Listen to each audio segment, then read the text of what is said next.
বন্ধুরা, মেদিনীপুরের রান্নাঘরে সবাইকে স্বাগত। তো আজকে তোমাদের দেখাবো পোনা মাছের টক ঘরোয়া ভাবে, খুব কম পরিমাণে তেল মশলা দিয়ে দেখাবো। তো সেইটাই তোমাদের সঙ্গে শেয়ার করছি।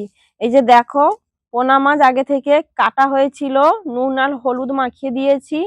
তারপরে এটা হচ্ছে কুমড়ো আর কচু ধুয়ে রেখে দিয়েছি, একটু সরষার বাটা, কৌটোতে আছে আমচুর, তারপরে আছে হলুদের গুঁড়া, তারপরে আছে সমরা, তারপরে আছে লবণ, তারপরে আছে কাশ্মীরি লঙ্কার গুঁড়ো। তো কড়াইটা গরম হয়ে গেছে, প্রথমে তেল দিয়ে দেব। তেলটা গরম হয়ে গেছে, তারপরেই একে একে মাছগুলো ছেড়ে দিব তেলে। এপাশ ওপাশ উল্টে উল্টে মাছগুলোকে ভালো করে তেলে ভেজে নেব।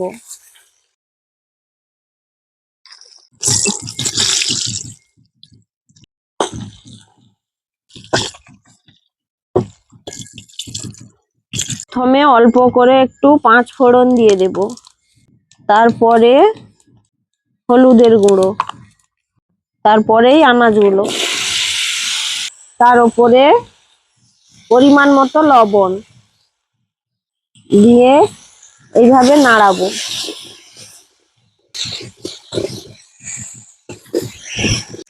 দেখো বন্ধুরা, আনাজটা ভাজা ভাজা হয়ে এসছে, তার উপরে একটু সরষার বাটা, তারপরে অল্প করে কাশ্মীরি লঙ্কার গুঁড়ো, যে যতটা খেতে চাইবে পরিমাণ মতো দিবে। তারপরে এইভাবে নাড়াতে থাকবো। আনাজ ও মাছ অনুযায়ী আমচুর দেবে, আমি দুটো দিয়েছি এখানে।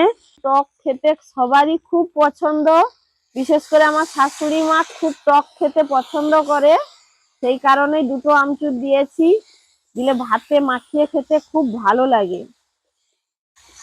দেখো বন্ধুরা, আমার মশলাটা ভাজা হয়ে গেছে, আনাজ অনুযায়ী পরিমাণ মতো জল দিয়ে দিয়েছি। এবারে মাছ দিয়ে দেবো।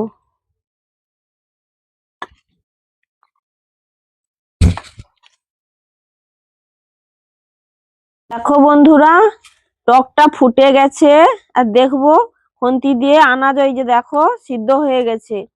দেখি এবারে টেস্ট করে টক হয়েছে কিনা। হ্যাপি, এবারে আমাদের টক রেডি।